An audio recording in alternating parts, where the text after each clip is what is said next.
迎嚟到 Bookmark 頻道。今日我哋會深入探討一套引人入勝嘅日劇改編作品《嫁給我的老公》，由小芝風花同佐藤健主演。呢套劇以出色嘅演技、攝影、美術、配樂，加上極具代入感嘅場景設計而令人着迷。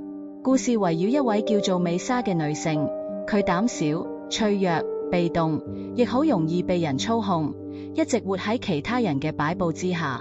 佢所謂嘅自有例內，其實係個心計重重、充滿操控欲嘅反社會人格者。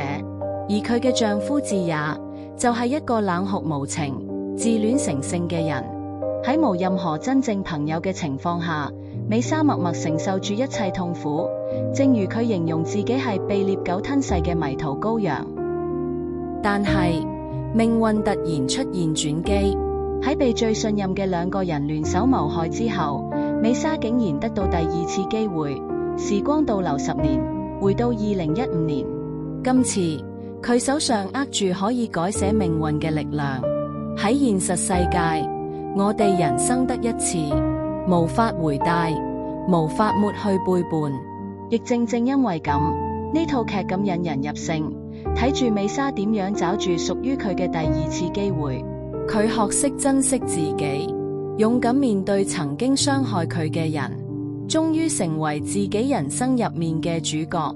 喺呢個逐步覺醒嘅過程中，美沙唔單止追求正義，佢策劃咗一場無聲嘅復仇。當佢發現丈夫同所謂嘅閨蜜為咗保險金而合謀殺害自己，佢選擇唔直接報仇，而係安排命運自己報復，製造一個諷刺又扭曲嘅結局，就係令智也最後娶咗麗奈。而家擁有未來記憶嘅美沙，以清晰同勇氣再次踏入人生嘅戰場。喺呢條全新時間線入面，佢開始療癒過去嘅傷口，重新聯繫舊朋友，建立新關係，亦向到 Wataru 打開心扉。呢位男主角其實早喺大學時代就默默守護住佢，佢同樣獲得第二次機會。曾經只能喺暗角睇住美沙受苦，而家帶住新嘅決心返嚟，要企喺佢身邊，保護佢，成為佢從來未擁有過嘅伴侶。不過劇中亦出現咗一個耐人尋味嘅漏洞，即使美沙已經甩咗智也，佢喺同一個公寓場景入面，被一種無形嘅壓力迫使佢差啲喪命。咁就引起咗一個問題，既然過去已經改變，點解原本嘅人生劇本仍然喺新人生入面重演？或者呢個係編劇刻意安排，為咗加強美沙復仇嘅動機，亦回應劇名《嫁給我的老公》所隱含嘅諷刺。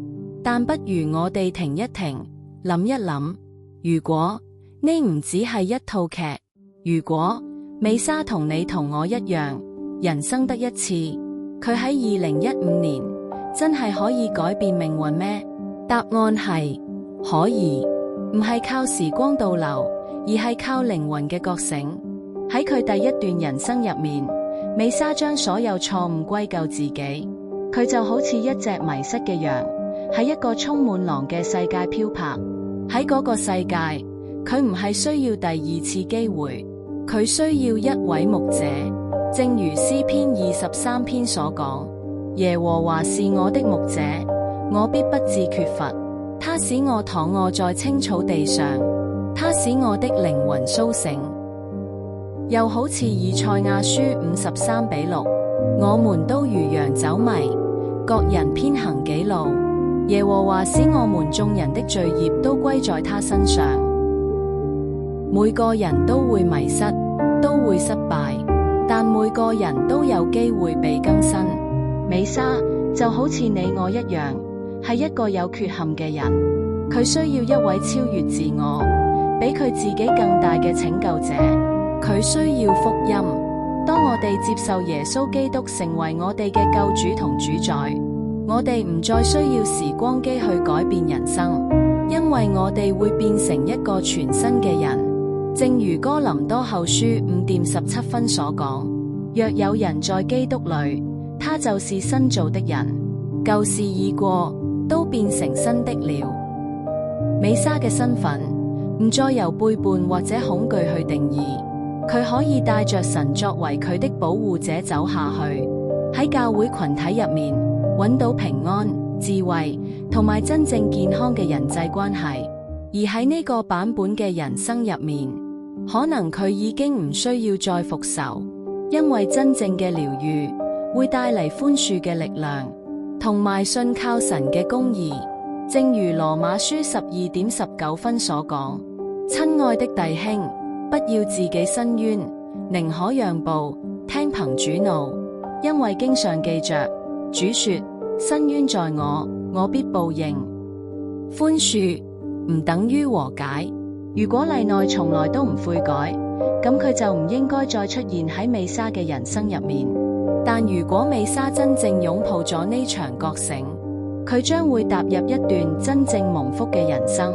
至於道 Wataru， 如果佢選擇唔再躲喺角落，而係真正走入美莎嘅故事，咁也許，只係也許，我哋所見嘅就唔只係一次重生嘅機會，而係一個嶄新嘅開始。多謝你收睇，如果呢個故事有觸動你，記得嚟留言同訂閱我哋頻道。記住，你唔需要第二次人生先可以重新開始，有時候你只需要一顆全新嘅心。